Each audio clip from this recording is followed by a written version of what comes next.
வணக்கம் நண்பர்களே. ஒரே நாளில் ஆரம்பித்த 3 டெஸ்ட் போட்டிகள் அடுத்தடுத்து முடிவுக்கு வந்திருக்கின்றன. 2 போட்டிகள் 4 நாட்களில் முடிவுக்கு வந்திருக்கின்றன. இன்றைய தினம் முடிவடைந்த இலங்கை நியூசிலாந்து அணிகளுக்கு இடையிலான போட்டியும் கிட்டத்தட்ட கூட்டி கழித்து பார்த்தால் 3 நாட்கள் அந்த போட்டி நடந்திருக்கு. மழை காரணமாக போட்டி இழுபட்டு இடைநிறுத்தப்பட்டு தொடங்கி பிறகு மறுபடி நிறுத்தப்பட்டு இப்படி நீண்ட இழுபறிக்கு பிறகு இந்த போட்டியில் முடிவு வந்து பெறப்பட்டிருக்கிறது. இதன் மூலமாக இலங்கையில் கடந்த 5 வருடங்களாக எந்த ஒரு போட்டியும் வெற்றி தோல்வியற்று முடிவடையவில்லை என்ற அந்த பெருமை தக்க வைக்கப்பட்டிருக்கிறது. உண்மையில் நாங்கள் நியூசிலாந்து அற்புதமாக விளையாடி இருந்தது. இலங்கை அணி நேர விரயத்தை எல்லாம் மேற்கொள்வதற்கு எந்த ஒரு சதியையும் செய்யாமல் நேர்மையாக விளையாடி தோற்று போயிருந்தது. ஆனால் படு மோசமாக விளையாடி இருந்தது, அது வேறு கதை. இதையெல்லாம் தாண்டி இந்த 5 நாட்கள் நீடித்த சரவணமுத்து மைதானத்தின் டெஸ்ட் போட்டியின் உண்மையான கதாநாயகர்கள் அந்த மைதானத்தின் பராமரிப்பு ஊழியர்கள், கிரவுண்ட் ஸ்பான் என்று சொல்வார்களே, இல்லாவிட்டால் கிரவுண்ட் ஸ்டாஃப் என்று சொல்வார்களே, அந்த மைதானத்தின் ஊழியர்களுக்கு எங்களது சிறந்தாழ்ந்த நன்றிகளையும் வணக்கங்களையும் வாழ்த்துக்களையும் நாங்கள் சொல்லிக் கொள்ள வேண்டும். உலகத்தின் எந்த ஒரு மைதானமாக இருந்தாலும், உலகத்தின் தலை சிறந்த மைதானமாக இது வேண்டுமானாலும் இருந்து விட்டு போட்டும், உலகத்தின் தலை சிறந்த டெஸ்ட் அணியாக இது வேண்டுமானாலும் இருந்து விட்டு போட்டும், ஆனால் உலகத்தின் தலை சிறந்த மைதான ஊழியர்கள் யார் என்று கேட்டால் அடித்து சொல்லலாம் நிச்சயமாக எந்த ஒரு நாடும் சவாலுக்கு வர முடியாது, எந்த ஒரு நாடு போட்டிக்கு வர முடியாது, இலங்கையின் மைதான பராமரிப்பு ஊழியர்கள் தான். இத்தனைக்கும் ஒப்பீட்டளவில் சர்வதேச ரீதியில் ஒப்பிடும் போது இலங்கையின் மைதான ஊழியர்களுக்கு வழங்கப்படும் சம்பளம் ஓரளவு குறைவானது. சிறு வடைகளில் பங்களாதேஷை விட இந்தியாவை விட உயர்வாக இருக்கலாம், பாகிஸ்தானை விட உயர்வாக இருக்கலாம். ஆனாலும் இங்கே அவர்களுக்கான கவனிப்பு, அவர்கள் போடுகின்ற அந்த அர்ப்பணிப்பான உழைப்போடு பார்க்கும்போது மிக சொற்பம் என்பதுதான் எங்களது மனத்துக்கு கவலை தரக்கூடிய ஒரு விடயம். அற்புதமாக வேலை செய்கிறார்கள். பாருங்கள், மழை வரப்போகிறது என்று தெரிந்தவுடன் அவர்களுக்கு கிடைக்கின்ற சமீட்சையை கொண்டு உடனடியாக மைதானத்தை முற்றுமுழுதாக மூடுகின்றார்கள். தேவைப்படும் போது நடுவர் சொல்லும்போது உடனடியாக ஆற்றுகிறார்கள். இந்த வேளையிலும் தயார் நிலையில் இருக்கின்றார்கள். மைதானத்தின் ஒரு துளி கூட மழையால் நனையாத அளவுக்கு அவர்களது சேவை இருந்தது. இன்றைய தினம் இறுதியாக ட்ரெண்ட் போல்ட் இலங்கை அணியின் 10வது விக்கெட்டை வீழ்த்திய அந்த வேளையில் எந்த வேளையில் வேண்டுமானாலும் மழை வந்து குறுக்கிடலாம். அதுபோல பேட் லைட் என்று சொல்லப்படுகின்ற வெளிச்சம் போதாமை காரணமாக போட்டி இடைநிறுத்தப்படலாம். இப்படியான நிலையில் தன் இறுதியாக நியூசிலாந்து அணி தன்னுடைய 10வது விக்கெட்டை வீழ்த்தி வெற்றியை பெற்றுக்கொண்டது. ஒரு அற்புதமான வெற்றி நியூசிலாந்துக்கு. 60 புள்ளிகள் அப்படியே சுடையாக நியூசிலாந்துக்கு இந்த வெற்றி மூலமாக கிடைத்திருக்கிறது. இலங்கையின் துடுப்பாட்ட வீரர்கள் கொஞ்சம் நின்று பிடித்து ஆடி இருக்கலாமே என்ற கவலையும் ஆதங்கமும் உங்களுக்கு எல்லாம் ஏற்படவில்லை? எனக்கு நிச்சயமாக இருக்கிறது. காரணம் என்னன்னு சொன்னால், பாருங்கள், இத்தனை தூரம் போராடிய இலங்கை அணி 70 ஓவர்கள் போராட முடிந்தால் இன்னும் ஒரு 20 ஓவர்கள் போராடி இருக்கலாம். இலங்கையின் ஆரம்ப வரிசை துடுப்பாட்ட வீரர்கள் விட்ட தவறுகள், தனஞ்சய டிசில்வா 1ஆம் இன்னிங்ஸில் 2ஆம் இன்னிங்ஸில் நிரோஷன் டிக்வெல்ல போட்ட இந்த அர்ப்பணிப்பான துடுப்பாட்ட நேரத்துக்கு மற்றவர்கள் யாரும் சரியான முறையில் ஈடு கொடுக்கவில்லை, அவர்களுக்கான ஒத்துழைப்பை வழங்கவில்லை என்பது வருத்தம் தரக்கூடிய ஒரு விடயம். இதுக்கு முந்தைய என்னுடைய காணொலியை நீங்கள் பார்த்திருந்தால் ஒரு விடயம் தெரிந்திருக்கும். நியூசிலாந்து அணி திருப்பி அடிக்கும் அதற்கான வல்லமை இருக்கிறது. குறிப்பாக 2012ஆம் ஆண்டு இதே போலத்தான் காலி மைதானத்தில் இலங்கை அணி 1ஆம் டெஸ்ட் போட்டியை வென்ற பிறகு 2வது போட்டி கொழும்பு பி சரவணமுத்து மைதானத்தில் வைத்து நியூசிலாந்து வென்றது. அதற்கு சாதகமான தன்மை இருக்கிறது. இலங்கை அணியால் அதை முறியடிக்க முடியுமா? அப்படியாக இருந்தால் அது ஒரு பெரிய சவாலாக இருக்கும் என்று சொல்லியிருந்தேன். அதுபோல இந்த போட்டி 3வது நாள் வரை வரும்போது முடிவேதும் இல்லாமல் வெற்றி தோல்வியற்ற முடிவை பெறும் போலத்தான் தென்பட்டது. என்னடா, இலங்கையிலே வைத்த ஒரு போட்டி இப்படியான முடிவை நோக்கி நகர்கிறதா? இருக்கட்டுமே, இலங்கை அணியால் இந்த போட்டியில் தோற்கவே முடியாது என்று நம்பியிருந்த ஏராளமான ரசிகர்கள் இருந்தார்கள். எனக்கு மனதிலே ஒரு சின்ன பயம் இருந்தது. இலங்கை அணி இந்த கலப்ஸ் ஆவது போல திடீரென்று விக்கெட்டுகளை இழந்து இந்த வேரோடு ஆலமரம் சரிவது போல எங்கேயோ சரிய போகிறது போல ஒரு எண்ணம் இருந்தது. ஆனால் இலங்கை அணியின் ரசிகர்களில் பல பேர், குறிப்பாக ஃபேஸ்புக்கில் என்னுடைய நண்பர் ஒருவர் சொல்லியிருந்தார், தலைகீழாக நின்றாலும் இலங்கை அணி தோற்காது. ஒருவேளை இலங்கை அணி தோற்றிய தீர்வோம் என்று தலைகீழாக நின்று தோற்றால் மட்டுமே அதற்கான சாத்தியப்பாடு இருக்கிறது என்று. இதனால் தான் தலைப்பை கொடுத்திருக்கிறேன், தலைகீழாய் நின்று வேண்டுமென்றே தோற்றது போல இலங்கை அணி இந்த போட்டியில் தோற்றிருக்கிறது. வேண்டா வெறுப்பாக சில போட்டிகளை விளையாடுவோமே, அவ்வாறு தான் இலங்கையின் துடுப்பாட்ட வீரர்கள் சிலர் 1ஆம் இன்னிங்ஸிலும் 2ஆம் இன்னிங்ஸில் பெரும்பாலானோரும் அவ்வாறு ஆடியிருந்தார்கள். இல்லாவிட்டால் 70 ஓவர்கள் இன்னும் ஒரு 20 ஓவர்கள் நின்று பிடித்து இலங்கை அணியில் ஆடியிருக்க முடியாதா? இப்படியான ஒரு போட்டி ஒன்றில் இலங்கை அணி தோற்று போக முடியுமா? குறைந்தபட்சம் வேகமாக ஆடியிருந்தால் கூட 70 ஓவர்களில் 200 ஓட்டங்களை தாண்டி நியூசிலாந்து அணிக்கு மீண்டும் துடுப்படுத்தான அழுத்தம் ஒன்றையாவது கொடுத்திருக்கலாம். வேண்டுமென்றே வேண்டுதல் வைத்து இலங்கை அணி தலைகீழாய் நின்றுதான் இந்த போட்டியில் தோற்று போயிருக்கிறது. ஆனால் இதன் காரணமாக நியூசிலாந்து அணி பெற்றுக்கொண்ட அற்புதமான வெற்றியை யாரும் குறைத்து மதிப்பிட முடியாது. நியூசிலாந்தின் வாட்லிங், லேத்தம், கிரான்ஹோம் ஆகியோரின் துடுப்பாட்டங்கள், அதுபோல நியூசிலாந்தின் போல்ட், சவுதி மற்றும் சுழல் பந்து வீச்சாளர்கள் 2 பேர், அஜாஸ் பட்டேல், சோமவில், இவர்கள் வீசிய பந்துகள் மிக அற்புதமான ஒரு அணி ஒன்றாக சேர்ந்து பெற்றுக் கொடுத்த ஒரு வெற்றியாக இந்த வெற்றி அமைந்திருக்கிறது. இடைநடுவே போல்ட்டும் சவுதியும் தங்களது 250 விக்கெட்டுகளை பூர்த்தி செய்து கொண்டார்கள். இந்த 2 பேரும் 19 வயதுக்கு உட்பட்ட நியூசிலாந்து அணியிலிருந்து தொடர்ச்சியாக ஒன்றாக பயணித்துக் கொண்டிருப்போர், மிக நெருங்கிய நண்பர்கள். சவுதி போல்ட்டுக்கு முதல் அறிமுகத்தை பெற்றுக் கொண்டாலும் போல்ட் அவரை பந்து வீச்சில் வேகமாக முந்தி 3வது வீரராக 250 விக்கெட்டுகளை வீழ்த்திய நியூசிலாந்தின் 3வது பந்து வீச்சாளராக மாறியிருந்தார். டீம் சவுதி அதை இந்த 2ஆம் இன்னிங்ஸில் பெற்றுக் கொண்டார். இந்த 2 பேர் மட்டுமல்ல, டாம் லேத்தம் அற்புதமான சதம் ஒன்றை அடித்திருந்தார். அவரது வாழ்நாளில் மிகச்சிறந்த ஃபார்மில் இப்பொழுது இருப்பதாக அவர் நம்பிக்கை தெரிவித்திருக்கின்றார்.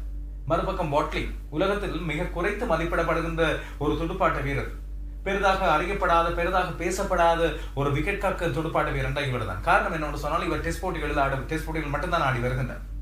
தன்னுடைய 6வது சதத்தை பூர்த்தி செய்து நியூசிலாந்து சார்பாக டெஸ்ட் போட்டிகளில் விக்கெட் காப்பாளர் ஒருவர் பெற்றுக்கொண்ட கூடிய சத எண்ணிக்கை என்ற சாதனை பிரெண்டன் மெக்கலமிடம் இருந்தது. அதை முறியடித்திருக்கிறார். வாழ்த்துக்களை சொல்லிக்கொள்ளும். காரணம், வாட்லிங் நியூசிலாந்தில் வைத்து இலங்கை அணிக்கு எதிராக விளையாடிய தொடராக இருக்கலாம், இப்போது காலி மைதான போட்டியாக இருக்கலாம், இந்த போட்டியாக இருக்கலாம், மிக அற்புதமாக தொடர்ச்சியாக தன்னுடைய ஃபார்மை கொண்டு சென்றார். ஏன்னா நியூசிலாந்தை பொறுத்தவரையில் அவர்களது அணித்தலைவர் கேன் வில்லியம்சனின் துடுப்பாட்டம் பெரிதாக எடுபடாமல் போனதுதான் இந்த தொடர் முழுவதும் அவர்களுக்கு மிக குறையான விடயமாக இருக்கு. அவர் இந்த போட்டியிலும் பெரிதாக சோபிக்கவில்லை. ஆனால் இலங்கையின் துடுப்பாட்ட வீரர்கள் ஏராளமானோரை நான் குறை சொல்ல போகிறேன். ஒன்று லஹீர் திருமான். இவரை பற்றி நான் முதல் போட்டியின் போது இந்த பெட் பிடித்தது, அதுபோல சவால் விட்டது, இப்படியான விஷயங்கள் எல்லாம் பார்க்கும்போது நிறைய பேர் அவர் 2ஆம் இன்னிங்ஸில் அரைச்சதம் பெற்ற போது இதோ திருமண்ணை ஃபோமுக்கு வந்து விட்டார் என்று சொல்லியிருந்தீர்கள். நான் அப்போதும் கூட சொன்னேன், இவரது இடத்துக்கு இவரை விட பொருத்தமானவர்கள் வெளியே இருக்கின்றார்கள், அவர்கள் யாராவது ஒருவரை கொண்டு வருவது மிக உசிதமானது என்று. இந்த போட்டியின் 2 இன்னிங்ஸிலும் அவர் மிக மோசமாக ஆடியிருந்தார். அதுவும் 2வது இன்னிங்ஸில் அவரது பதட்டம் தான் இலங்கையின் இத்தனை வீழ்ச்சிக்கு ஆரம்பத்திலே அடிகூறியிருந்தது. ஓட்டம் எதுவும் பெறாமல் தன்னுடைய முதலாவது ஓட்டத்தை பெற முனைந்த வேளையில் ரனோப்புரை மூலமாக முட்டாள்தனமாக ஆட்டமிழந்தார். அதுபோல குசல் ஜனித் பெர்ரா இந்த தொடர் முழுவதும் பெரிதாக அவர் ஈடுபடவில்லை. நேற்றைய தினம் குசல் ஜனித் பெர்ராவையும் பென் ஸ்டோக்ஸையும் எல்லோரும் ஒப்பிட்டுக் கொண்டிருந்தார்கள். அந்த விடயம் இன்றைய தினம் 2வது காணொலியில் உங்களுக்காக வரும். ஆஷஸ் போட்டிகளை பற்றி பென் ஸ்டோக்ஸ் பெற்றுக்கொண்ட உலகத்தின் மிகச்சிறந்த டெஸ்ட் இன்னிங்ஸில் ஒன்று என்று சொல்லி கருதப்படுகின்ற அந்த இன்னிங்ஸோடு சேர்த்து நாங்கள் குசல் ஜனித் பெர்ரா டெர்பனில் வைத்து பெற்றுக்கொண்ட அந்த இன்னிங்ஸை நாங்கள் பார்க்க வேண்டும். அப்போது அதை பற்றி பார்க்கிறேன். ஆனால் இந்த தொடரில் குசல் ஜனித் பெர்ரா பெரிதாக எதுவுமே சாதிக்கவில்லை. மேத்யூஸ் இந்த டெஸ்ட் போட்டியில் சொதப்புகிறார். குசல் மெண்டிஸ் பெரிதாக சோபிக்கவில்லை. திமுத் கருணாரத்னம் கூட அந்த எதிர்பார்த்த ஃபார்மை இந்த 2ஆம் இன்னிங்ஸில் அவர் நின்று பிடித்து ஆடி வழங்கி இருந்தார் என்று சொன்னால் எங்களுக்கு கொஞ்சம் நம்பிக்கை இருந்திருக்கும். இலங்கை அணி இந்த போட்டியிலிருந்து தப்பித்திருக்கலாம், ஒரு 20 புள்ளிகளை நாங்கள் எடுத்துக் கொண்டிருக்கலாம், தொடர் சமப்படுவதிலிருந்து இலங்கை அணிக்கு தொடர் வெற்றியாக முடிந்திருக்கு. இப்போது தொடர் சமப்பட்டிருக்கின்றது. 2012 மறுபடி திரும்பி இருக்கிறது. இலங்கையின் துடுப்பாட்ட வீரர்களின் பொறுப்பின்மை தான் இதற்கான முக்கியமான காரணம் என்று சொன்னால் அது மிகையில். 1ஆம் இன்னிங்ஸில் கூட தான் நடந்தது. திமுத் கருணாரத்ன சிரமப்பட்டு பெற்றுக்கொண்ட 65 ஓட்டங்கள், குசல் மெண்டிஸின் 32 ஓட்டங்களோடு இலங்கை அணி ஓரளவு நம்பிக்கை பெற்றுக் கொண்டது வேளையில் திரிமான் 2, மேத்யூஸ் 2, குசல் ஜனித் பெர்ரா ஓட்டம் எதுவும் பெறாமல் ஆட்டமிழந்தார். நிரோஷன் டிக்வெலும் அந்த இன்னிங்ஸில் ஓட்டம் எதுவும் பெறாமல் ஆட்டமிழந்திருந்தார். ஆனால் தனஞ்சயடி சில்வா யாரும் எதிர்பாராத ஒரு அற்புதமான சதம் ஒன்றை பெற்று இலங்கை அணியை காப்பாற்றியிருந்தார். தன்னிடம் துடுப்பாட்டம் இன்னும் இருக்கிறது, தான் துடுப்பாட்டத்தை மறக்கவில்லை, சகோதர வீரராக தன்னை அசம் தடிமையில் உட்பட்டவர்கள் முத்திரை குத்தினாலும் தான் துடுப்படுத்த ஆடக்கூடிய இல்லாவிட்டால் பந்து வீசக்கூடிய ஒரு துடுப்பாட்ட வீரர் என்பதை அந்த இன்னிங்ஸின் மூலமாக காட்டியிருந்தார். ஒரு அற்புதமான இன்னிங்ஸ். இலங்கை அணியை 144 ஓட்டங்கள் வரை எடுத்துக்கொண்டு சென்றது. சவுதி, போல்ட் ஆகியோர் இந்த ஆடுகளத்தின் தன்மைகளை பயன்படுத்தி தங்களுக்கு இடையில் 7 விக்கெட்டுகளை பகிர்ந்திருந்தார்கள். நியூசிலாந்தின் 1வது இன்னிங்ஸ் ஆரம்பத்திலே அற்புதமாக தான் இருந்தது. இலங்கை அணி 1வது விக்கெட்டை டில்வான் பெர்ரா மூலமாக வீழ்த்திய போது இதோ இலங்கை அணி தப்பித்துக் கொண்டது என்று பார்த்தால் இடைநடுவே விக்கெட்டுகள் வீழ்த்தப்பட்டாலும் டாம் லேத்தமின் 154 ஓட்டங்கள், வாட்லிங்கின் 105 ஓட்டங்கள், அதுபோல கிரான்ஹாம் பெற்றுக்கொண்ட அதிரடியான 83 ஓட்டங்கள், வெறும் 77 பந்துகள்.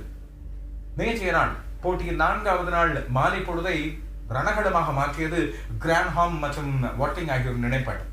இந்த இணைப்பாட்டம் தான் நியூசிலாந்து அணிக்கு நம்பிக்கை ஒன்றை கொடுத்தது. இன்னிங்ஸை இடைநிறுத்தி இலங்கை அணியை பந்து வீச்சில் உருட்டலாம் என்று யார் எதிர்பார்த்தார்கள்? இலங்கை அணி இவ்வளவு மோசமாக துடுப்படுத்தாலும் என்று நிச்சயமாக நியூசிலாந்து எதிர்பார்த்திருக்காது. 113 ஓட்டங்களை இந்த 2 பேரும் தங்களுக்கு இடையில் மிக வேகமாக பகிர்ந்து கொண்டார்கள். இதன் மூலமாக இலங்கை அணியின் மனோநிலையில் பெரிய ஒரு மாற்றம்.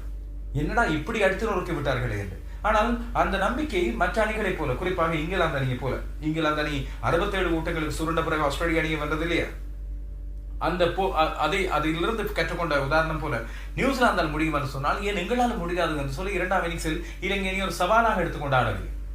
என்ற தினம் இலங்கை அணிக்கு கிட்டத்தட்ட 90 ஓவர்கள் சந்திக்க வேண்டியிருந்தது. மதிய போசன் இடைவேளைக்கு முன்னரே இலங்கை அணியின் 5 விக்கெட்டுகள் பறிக்கப்பட்டு விட்டது. தேனியப்பான் இடைவேளைக்கு செல்லும் போது இலங்கை அணி 7 விக்கெட்டுகளை இழந்திருந்தது. அதற்கு பிறகு இலங்கை அணியின் கதை முடிந்து போனது. நின்று பிடித்து ஆடவில்லை இலங்கையின் வீரர்கள் யார்? பந்துவீச்சிலும் கூட இலங்கை அணி பெரிதாக சோபிக்கவில்லை. ஆடுகள தன்மைகளை பயன்படுத்தி இருந்தால் லஹிருக்குமார், ஆனால் விக்கெட்டுகளை எடுப்பதில் இலங்கை அணி மிக சிரமப்பட்டிருந்தது. கொஞ்சமாவது நியூசிலாந்து பந்து வீச்சாளர்களிடமிருந்து கற்றுக்கொள்ளவில்லை. அதுபோல சில நேரங்களில் விக்கெட்டுகளை எடுக்க முடியாமல் போனால் லைன் லென்த்தை கொஞ்சம் டைட்டாக்கி ஓட்டங்களை பெறுவதில் சிரமப்படுத்த வேண்டும் எதிர் அணிகள். அப்போது அவர்கள் தாங்களாக அடித்தாட முற்பட்டு விக்கெட்டுகளை இழப்பார்கள். இலங்கை அணி ஒரு கட்டத்தில் அவ்வாறு செய்து கொண்டிருந்தது. குறிப்பாக நியூசிலாந்து அணியை பொறுத்தவரையில் 85 ஓவர்கள் போராடித்தான் 269 ஓட்டங்களை எடுத்தது. 2 நாட்கள், இந்த தினம் 5வது நாளோடு சேர்த்து 3 நாள் நியூசிலாந்து அணி துடுப்படுத்தாடி போராட வேண்டியிருந்தது. ஆனால் கிரான்ஹமும் வாட்டிங்கும் சேர்ந்து புரிந்த இணைப்பாட்டம் இலங்கை அணி நம்பிக்கைகளை சிதறடித்தது. இங்கே மோசமான ஒரு உண்மை. இலங்கை அணியின் துடுப்பாட்டம் வந்து பாருங்கள், தெரியுமா, 0. அவரோட ஆரம்ப துடுப்பாட்ட வீரர் அந்த குசல் ஜெனிபர் 2 இன்னிங்ஸிலும் 0 பெற்று அந்த பேர் என்று சொல்லப்படுகின்ற அசிங்கமான 2 முட்டைகளை தனதாக்கி கொண்டார். நேற்று தான் ஸ்டோக்ஸோடு சேர்த்து உலகத்தின் மிகச்சிறந்த துடுப்பாட்ட இன்னிங்ஸில் ஒன்று என்று சொல்லி குசல் ஜெனிபெராவின் இன்னிங்ஸையும் லாராவின் இன்னிங்ஸையும் எல்லோரும் பாராட்டி கொண்டிருக்க, இன்றைய தினம் குசல் ஜெனிபெரா இவ்வாறு ஆட்டமிழந்திருந்தார். அதுபோல மேத்யூஸ் 7 ஓட்டங்கள், தனஞ்சய சில்வா 1 என்று சொல்லி பதறி அடித்து இலங்கையின் வீரர்கள் ஆட்டமிழக்க, தனியே நிரோஷன் டிக்வெல்ல 161 பந்துகள் நின்று போராடி 51 ஓட்டங்களை எடுத்திருந்தார். அவர் தினீஸ் உண்மையில் பாராட்டப்பட வேண்டிய ஒன்று. ஆனால் அவருக்கு தக்க ஆதரவு இலங்கையின் ஏனைய துடுப்பாட்ட வீரர்களிடமிருந்து கிடைக்கவில்லை. 70 ஓவர்கள் நின்று போராடியும் பலன் இல்லாமல் இலங்கை அணி தோற்று போனது.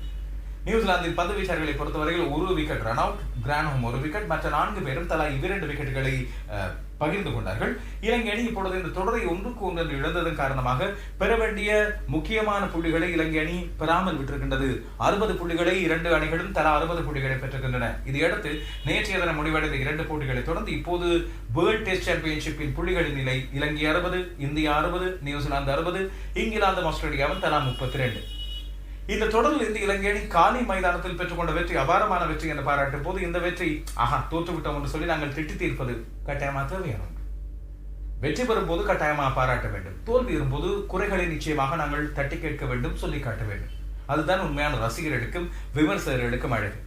இலங்கை அணி பெற்றுக்கொண்ட அந்த வெற்றியின் மூலமாக கிடைத்த அந்த 60 புள்ளிகளை அநியாயமாக்கி விட்டது என்பதுதான் இலங்கை ரசிகர்களின் கோபம்.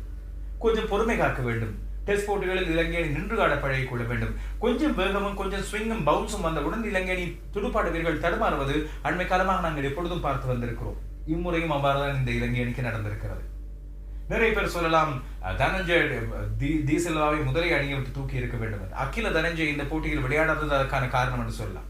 அகில தனஞ்சயவுக்கு காலம் வந்து கொண்டிருக்கின்றது. தன்னுடைய பந்து வீச்சு பணியை அவர் நிரூபிக்க வேண்டும். ஆனால் 2020 குழாமிலும் அவர் சேர்க்கப்பட்டிருக்கின்றார் என்பதை பார்த்திருக்கிறீர்கள். தற்செயலாக பரிசோதனை முடிவுகள் சரியாக வரும் பட்சத்தில் அவர் விளையாடலாம் என்பதற்காகத்தான் இந்த டெஸ்ட் போட்டியில் ஓய்வு கொடுத்து அவருக்கு 2020 போட்டிக்கு வைத்திருக்கின்றார்கள்.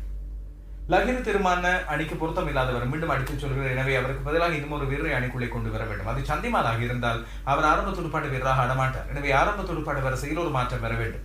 இலங்கையின் குசல் ஜெனிபெரா, அதுபோல ஆஞ்சலோ மேத்யூஸ், குசல் மெண்டிஸ் போன்ற மனோநிலையில் மாற்றங்கள் வர வேண்டும். ஒரு டெஸ்ட் போட்டி என்றால் 2 நாட்களாவது இலங்கையின் துடுப்பாட்ட வீரர்கள் 10 பேரும் நின்று பிடிக்கும் அளவுக்கு அவர்களுக்கு மனோ வலிமை ஊட்டப்பட வேண்டும். அதை சரியான முறையில் பயிற்றுவிப்பாளர் குழாம் செய்ய வேண்டும். இப்பொழுது பயிற்றுவிப்பாளர் யார் என்று தெரியாமல் இருக்கிறது இலங்கை அணி. பார்க்கலாம், அந்த குறைகளை நிவர்த்தி செய்து கொள்ளுமா இலங்கை. பந்து வீச்சு குழாம் கொஞ்சம் உறுதியாக இருப்பது போல ஒரு பிரமை என்று இருக்கிறது. ஆனால் அடுத்த சுழல் பந்து வீச்சாளர் யார்? அகில தனஞ்சய ஒரு வருடம் தடை செய்யப்பட்டால் இன்னும் ஒருவர் யார் வரப்போகிறார் என்ற கேள்வி இங்கே முக்கியமாக எழும். அதுபோல நிரந்தரமான உபதலைவர் ஒருவரை உருவாக்கிக் கொள்வது இலங்கை அணிக்கு சில இக்கட்டான சூழ்நிலைகளை சமாளிக்க உதவும். டெஸ்ட் போட்டிகளை பொறுத்தவரையில் லக்மால் முன்பு யாரும் இல்லாத நேரங்களில் தலைமை தாங்கி இருக்கின்ற அந்த காரணத்தால் அவரை ஒரு தலைவராக நாங்கள் கருதி கொள்ளலாம். 2020 போட்டிகளுக்கு தலைவராக நிரோஷன் டிக்வெல்ல நியமிக்கப்பட்டிருப்பதை நாங்கள் பார்க்கிறோம். எனவே நீண்ட கால நோக்கில் அவரை டெஸ்ட் அணிக்கு தலைவராக கொண்டு வரும் எண்ணம் கூட இருக்கலாம். பொறுத்திருந்து பார்க்கலாம். இந்த தொடரை பொறுத்தவரையில் இலங்கையின் கதாநாயகன் என்று ஒரு பக்கம் நாங்கள் திமுத் கருணாரத்னவை சொல்லலாம். தனஞ்சய டி சில்வா இந்த போட்டியின் சதத்தை பெற்றுக் கொண்டார். நிரோஷன் டிக்வெல்ல தன்னால் துடுப்படுத்த ஆட முடியும் என்று காலி போட்டியிலும் ஒரு அரைச்சதம் அடித்து காட்டியிருந்தார். இந்த போட்டியிலும் ஒரு அரைச்சதத்தை பெற்றுகின்றார். மேத்யூஸ் தன்னுடைய வலிமையை காலியில் காட்டியிருந்தார். அந்த கன்சிஸ்டன்சி, தொடர்ச்சியாக ஆடுகின்ற அந்த நடைமுறையை அவர் கொண்டு வர வேண்டும். இன்னொருவர் முக்கியமாக மறந்து விடாதீர்கள், லஹிருக்குமார். அவரது தொடர்ச்சியான அந்த வேகம், தொடர்ச்சியாக 140, 150 கிலோமீட்டர் வேகத்தில் துடுப்பாட்ட வீரர்களை தொல்லைப்படுத்துவது தொடர்கிறது. அது தொடர வேண்டும். இலங்கை அணிக்கு வெளிநாடுகளில் ஆடும்போது உதவியாக இருக்கும். பார்க்கலாம், இனி 2020 தொடர் வருகிறது. நியூசிலாந்துக்கு எதிராக இலங்கை அணி இனி என்ன செய்யும் என்று சொல்லி பார்க்கலாம். இழந்துவிட்ட இந்த டெஸ்ட் போட்டியின் தோல்வியானது உண்மையில் மிக மனவருத்தத்துக்குரியது. காரணம், வெற்றி தோல்வியற்ற முடிவையாவது இலங்கை அணியின் துடுப்பாட்ட வீரர்கள் நம்பிக்கையோடு ஆடி பெற்றுக் கொண்டிருக்க வேண்டும் என்பதுதான் மனதை வருத்துகின்ற ஒரு விடயம். அடுத்த காணொளி வரப்போது ஆஷஸின் நேற்றைய தினம் பென் ஸ்டோக்ஸ் கலகநாயகன் ஆக மாறிய அந்த வரலாற்றையும் சில சுவாரஸ்யமான சாதனை குறிப்புகளையும் உங்களோடு பகிர்ந்து கொள்ளுங்கள். உங்களுடைய கருத்துக்களை எதிர்பார்க்கிறேன். இலங்கை அணியில் இன்னும் கொண்டு வரப்பட வேண்டிய மாற்றங்கள், இந்த தொடர் மூலமாக நாங்கள் அறிந்து கொண்ட விஷயங்களையும் பகிர்ந்து கொள்ளுங்கள். சந்திப்போம் நண்பர்களே. வணக்கம்.